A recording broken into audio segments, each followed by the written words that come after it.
This week, Brave is moving away from Geminate. Low-sec brawlers keep on brawling. Vega alliance implodes. A couple of more Keepstars are removed from the south. And then the FI.RE versus RERMPI conflict, FI.RE take the fight to PIBC. Hello pod people, I'm Frost and this is your weekly EVE Online update.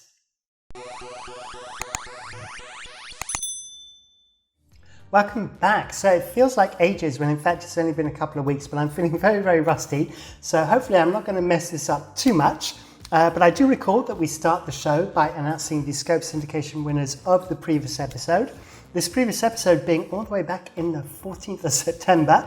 But my winners of the Tempest scope syndication skins are V.e.G.A or Burn, and it's gone. So congratulations to my two winners. I actually have quite a few Tempest skins left over now because obviously we missed a couple of shows in September, so I haven't decided what I'm going to do with those yet, but I will think of something. But we do have a new skin for this month and more on that a little bit later on. Right, so let's get on to our news. So the main news is the fact that Brave are leaving Geminate. So I'm going to jump up into my box. So we have .lan in front of us. Thank you, Walari, for .lan. And we're going to start with where they were. So Brave Collective were in Geminate. And they made the announcement, I think 2 or 3 days ago, I think it was at the weekend, that they're actually going to be moving over to Pureblind. And they'll be making this route through Low-sec, so they don't have to go through Winter Coalition territory. So, what do we know about this? Well, let's go straight into Geminate and start with there. So, first up, Brave currently hold these systems here. There we go. Now, I don't expect these to messing up my doodles already. In fact, they did hold this one as well, but Fraternity have taken the iHub in, or the TCU, the iHub, sorry, in EOA-ZC. That is pretty important for them. It jumps into Low-sec, and as you know, they've got some industrial facilities here, so they probably want that to be able to push jump freighters through into Yakio if they can't do it in one jump. I'm not 100% certain, I haven't checked the jump ranges, but the main thing is what we know already is that a number of structures have been reinforced that belong to Brave in Geminate. It's also my understanding that psychotic tendencies, aka tissue, are probably going to be looking to move back into this constellation as they got pushed out when Brave moved in. Whether they succeed in taking EOA back from Fraternity will remain to be seen. I think that's going to be a big ask. Now, where they're going? So they're off to Pureblind, and I think their first stop is going to be in the system of 5ZXX-K. Now, this is an NPC station system in NPC space. So it allows them to have a staging that can't be destroyed, gives them a stable base to get started. I heard there was a Fortizar anchored there. I haven't had a chance to fly over and check it out. But what is interesting here is that we have a Greater Trash Coalition, aka Volta and friends, so we form Blob. Toilet Paper are part of Winter Trash Coalition, who are right here. In fact, we've got systems here as well. If I grab my blue pen, you can see that Volta have got some systems up here. They've also got the gate into Highsec, which is kind of important. And the way that it's working out is that Brave are not going to be blue to Greater Trash Coalition. And if Brave want to take systems in Pureblind, they're going to have to fight for it. Now, some of these groups are associated with Greater Trash Coalition, some are not. Out of the blue, stroke Hysteria, which are over here, I can't remember, I think they are associated to Greater Trash Coalition, but I don't know for certain. And then we have .ru, which is, I'm going to have to check, is, that's like Bandalogs. Now, Bandalogs, I think, are pretty active across most time zones. I think it's more EU than anything else. But when I checked their Z-Kill board, they do seem to be all over 24-hour period. So there's plenty of content here for Brave and also for Greater Trash Coalition and the groups that are in Pureblind. Also, quite importantly, there are only a few jumps from Torinos, and once you get into Torinos, it's Highsec all the way to Jita. It's about 10 jumps, I think. So that is, makes it very easy for Brave to kind of rebuild, to pull stuff in if they need stuff from Highsec, etc., etc. Also, they can also go into Placid for content, because that's factional warfare space. That's pretty close as well. So going to be interesting to see how Brave get on here and whether they get enabled to themselves to get established. So I think that kind of brings us up to speed on what's happening with Brave. Yeah.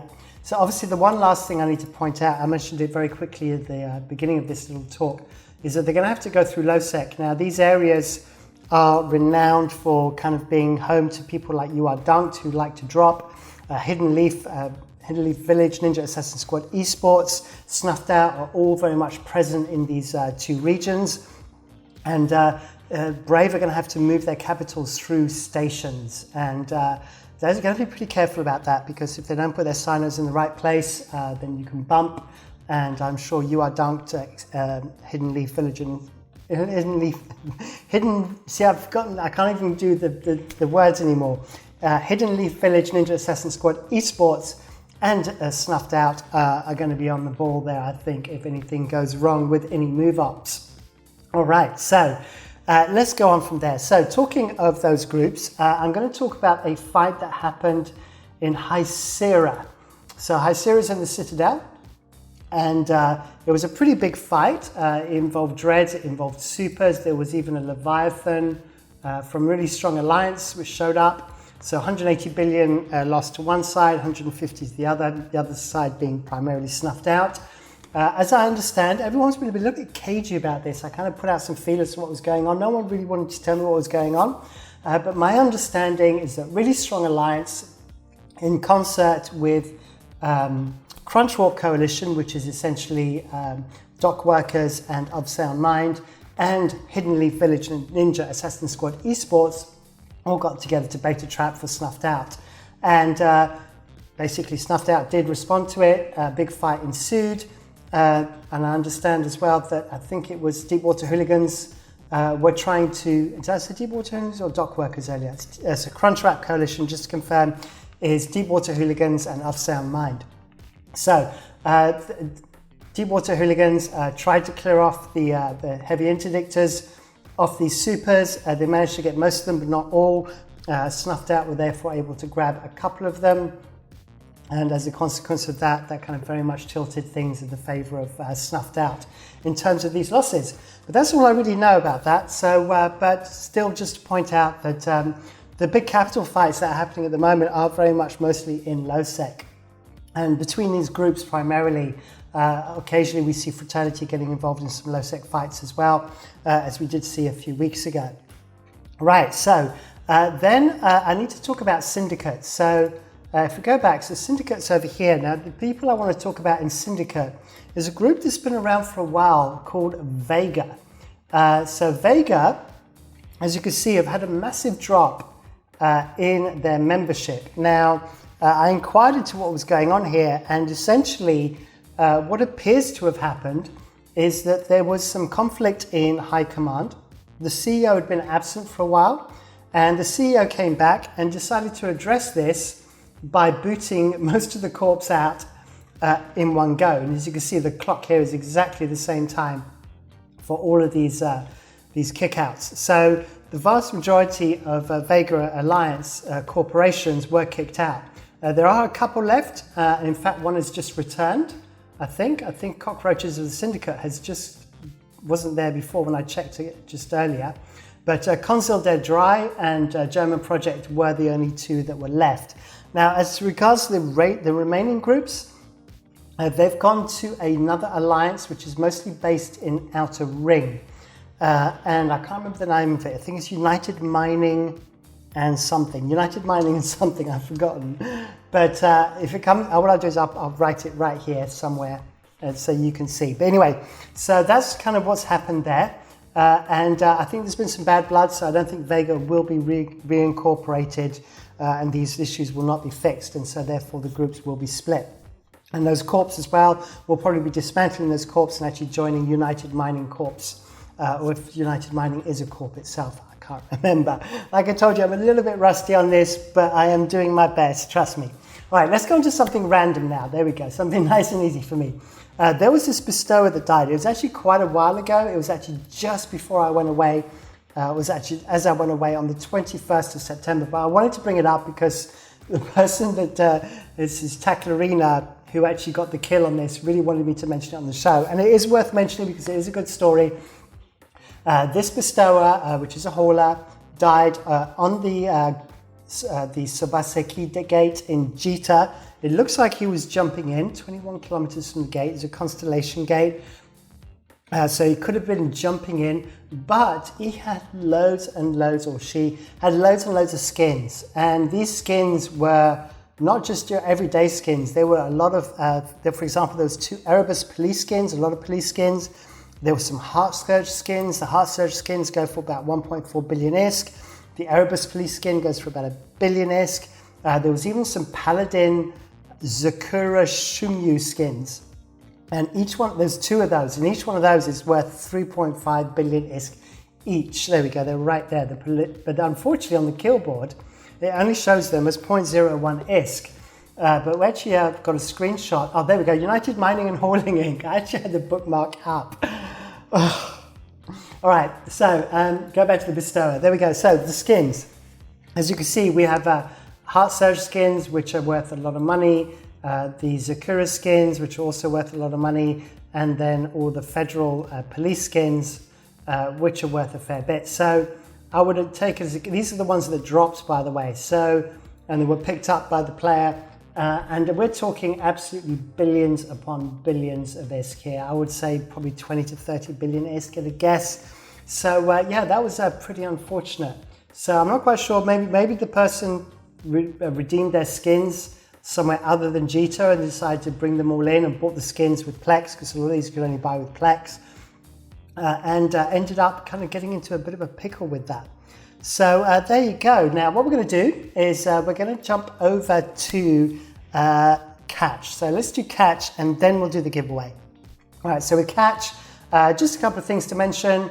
There's been a couple of Keepstars that have been meaning to die for a long time. I lost count the number of times during the World War II war between Pappy and the Imperium, how many times these Keepstars that belonged to Test got reinforced. There was one in U-Q VWD and one in OSHT-A, or other oh shit for short.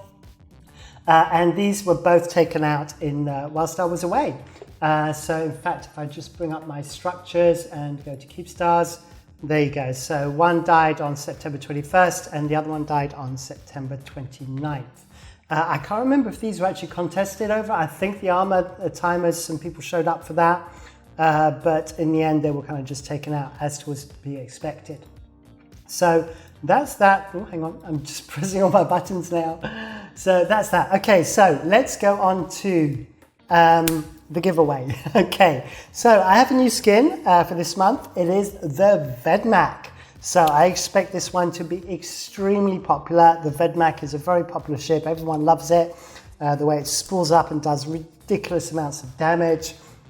We're also seeing the V.e.G.A a lot in the Alliance tournaments. In the feeders, we saw them show up. I expect them to show up a lot in the Alliance tournaments. So some people may have these skins whilst they're flying their Alliance tournament ships. We'll have to see. So as always, the competition is based around me giving you a keyword.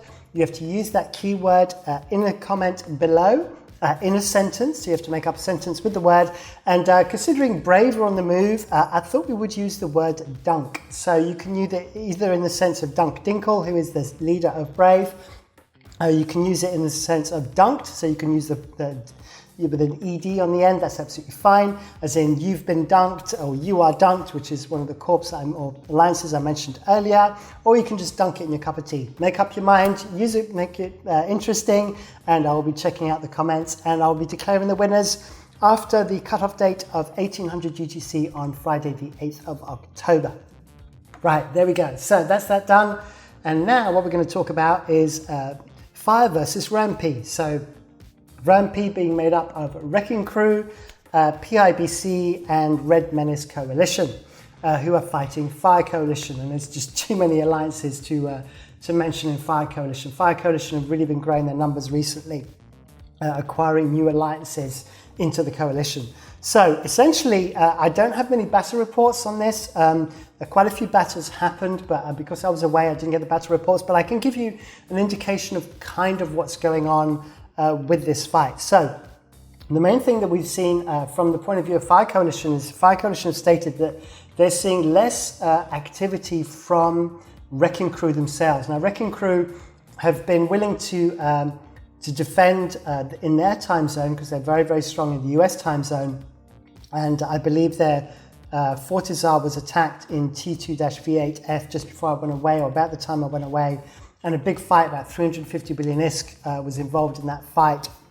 And that was the last time the kind of Wrecking Crew kind of got involved in a big fight. And they haven't really been making much progress. And most of the aggression from the guards of RERMPI was from PIBC via Evictus. So Evictus were kind of being the main procrastinators in this fight towards Fire. And they were destroying, let me see if I can get this right. I think they were attacking Athenors and stuff that belong to Fire Coalition. So what's been happening is obviously Esoteria and Army of Mango have been pretty busy with Fraternity. Fraternity and Army of Mango have been really going at it recently, and you know, that's from their old issues that they've had from the days of the Serenity server, which is the old Chinese server. I don't know if it's still active actually, but both groups come from those servers, and I've forgotten the word now. I'm really struggling today. Right, yeah, they don't see eye to eye. There we go, and at all. And so there's been lots going on, and so AOM have been pretty busy there. So they've kind of been pulled into Esoteria because I believe FRT have been reinforcing their eye hubs, etc. So that leads us into Feythabolis. So if we go over to Feythabolis, the issue we had here was Evictus, as I mentioned, were attacking fire structures. They were mostly attacking fire renter structures, as there are a lot of renters in Feythabolis that are associated to Fire Coalition. So as a response to this, Fire Coalition have kind of made Evictus their target, and they've been really focusing on this constellation down here. And as you can see, XIX have actually taken an eye hub there as well. And they've been attacking structures. They've been attacking Athenors and Astra houses in the area. I think they've even been reinforcing eye hubs. So Evictus are kind of being really, really pushed here. And the thing to be aware of with this as well is that Fire Coalition did very, very well from having Severance come into Fire Coalition. The US time zone used to be really weak for Fire Coalition, and Severance have been very active. They have an FC that is extremely active. And on top of that, Test Alliance have been seen assisting Fire Coalition. And Tests also have quite a strong US time zone. So this is kind of putting Evictus very much on the back foot, and we're going to have to see how that plays out. Now, the other part where there's been some major changes, especially when I've been away, is in Immensia. So in Immensia, what we've seen is essentially the new groups that joined Fire Coalition recently, which were Celestial Empire and Lollipop Monopoly, who are over here on the right-hand side. Now, they were in Fountain. They left Fountain when the war between Pappy and the Imperium ended, and the Initiative took back Fountain. Those groups moved out and joined Fire.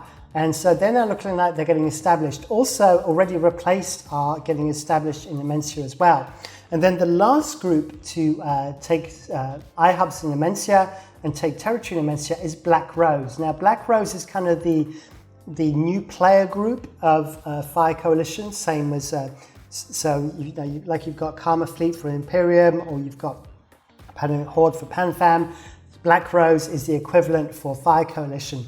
Now, Black Rose actually took some structures here from Renter Corps, who were in Immensia that were renting from Wrecking Crew.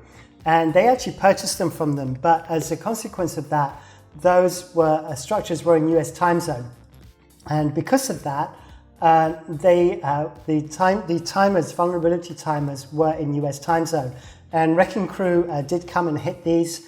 If I remember correctly, it takes a week to change the timers on these structures. And so these were attacked clearly before that Fire Coalition were able to do that. And these were destroyed. So there was that, and there was an Asbel as well that I think that got destroyed as well. So these Black Rose structures were initially belonging to Wrecking Crew renters, which were purchased. Maybe the plan was to abandon them. If that was the case, I don't know what the drops would have been like. Unfortunately for the drop for this one was a Retriever blueprint and a Retriever dropped out of the Satio. So no Titans or Supercapitals dropping out of this, unfortunately. So then what I'm going to talk about. So I think that's about it for Fire versus RERMPI. As I said, I'm going to be catching up over the next week. Hopefully I'll get some more better reports, and I'll be able to be a little bit more granular as to what's going on in that part of the world. Also, I'm going to jump away now and just do something very, very random.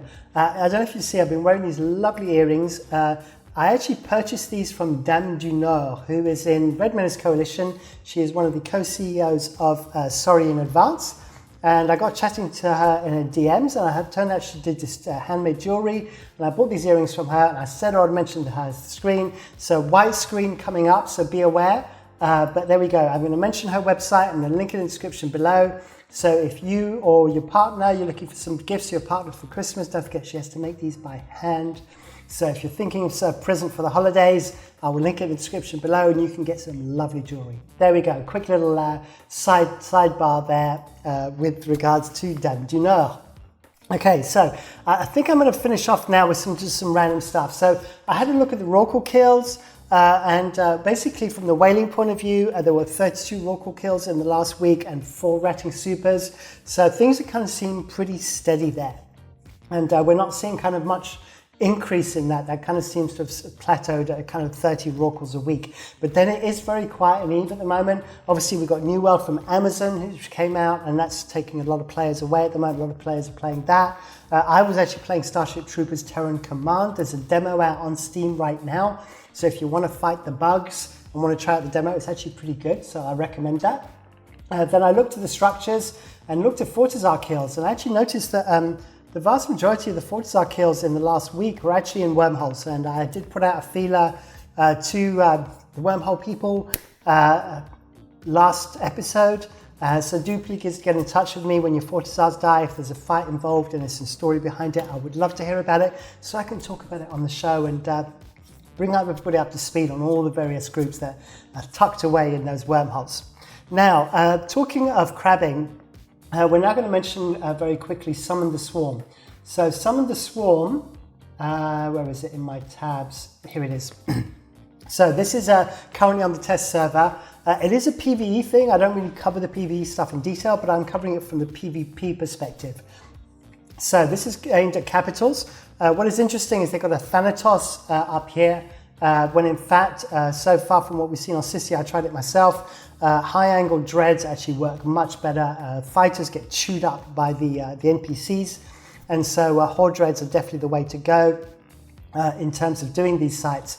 But the main thing is that the way that it works is you drop this beacon, the beacon lights up, and for 4 minutes you're tied by the beacon. This seems to be very much the state of gameplay with EVE at the moment, that EVE are creating content by fixing people in place for certain periods of time, as you saw with the ESS, and now we're seeing with this beacon. So you can't warp. Obviously with the dread you then have to go in siege, so you're kind of going to be an easy target. The beacon is visible in the overview from anywhere, so people can warp to it. So whether this produces more content will remain to be seen. But obviously from a whaling perspective, having ships stuck there for 4 minutes is going to be definitely appealing to whaling communities. Whether this picks up really depends on the loot. We won't know what the loot is until it actually reaches tranquility. As on Sissy, the loot is all over the place as it's purely a test server. And as to when that comes out, I don't see it coming out this Tuesday being the 5th is too early. I think there's still some stuff to iron out on it. It potentially may be with us on the 12th of October, sorry. So there you go. So that's what I want to mention with that. On another side note, EVE Online, the A-Learns tournament feeder matches have now all been put on the EVE Online channel on YouTube, so you can go and check those out if you want to. EVE Online's tournament is not far away now. It's about 3 weeks away, I think. It's just after EVE Vegas, which I'll come to in a minute. And don't forget as well that EVE NT are doing an open tournament every weekend. I think it's mostly on Saturdays, and you can catch that on Twitch. I think it's actually streamed through the CCP Twitch channel. Then the last thing I want to mention as well was that very much tongue in cheek here, basically EVE Online or CCP have announced that they've got available in their store monocles. So monocles, I just want to bring it up because if you weren't aware, this created a big storm in 2011. So exactly 10 years, pretty much 10 years ago. I actually have a video here from 10 years ago, and you can actually see in here it says say no to microtransactions in Jita local. What happened, there was a protest about a monocle that was added as a buy-in gift in EVE Online, and its real world value was $70. And this was back in 2011, before microtransactions kind of by EA became kind of very, very kind of mainstream. And so EVE players had a massive protest. They basically just started shooting the structure, the statue outside Vega, and going in local and screaming and being very, very annoyed. I think it's a polite way of putting it. And so 10 years later, the monocle is back, but not quite as expensive, but clearly CCP just having a bit of a troll there, and I just wanted to bring it to your attention. And just that it? Okay, and the last thing is I mentioned Vegas. So I was planning to go to Vegas. Niall and I were going to go to Vegas. Unfortunately, I checked the CDC site, and the UK and the Schengen areas, that's mostly the EU, are unable to get into the US. That has not been lifted, and so therefore we've had to cancel our flights and will not be able to make it to EVE Vegas. I will be going to EVE London, which is about a week later, I think. So I will be there for the beginning of November. But no EVE Vegas. So I was hoping to meet a lot of Alliance leaders, including Dunk Dinkle and Carneros, amongst others. And unfortunately, I won't be able to make it, but there we go. Anyway, so that wraps up this episode. Hopefully I didn't mess it up too much. Thank you for watching as always. Don't forget to like, subscribe, hit the bell icon for notifications. Mention your Corp Discord, your Alliance Discord, and see you on the next one, which will be next week. All right, that's all from me. Bye.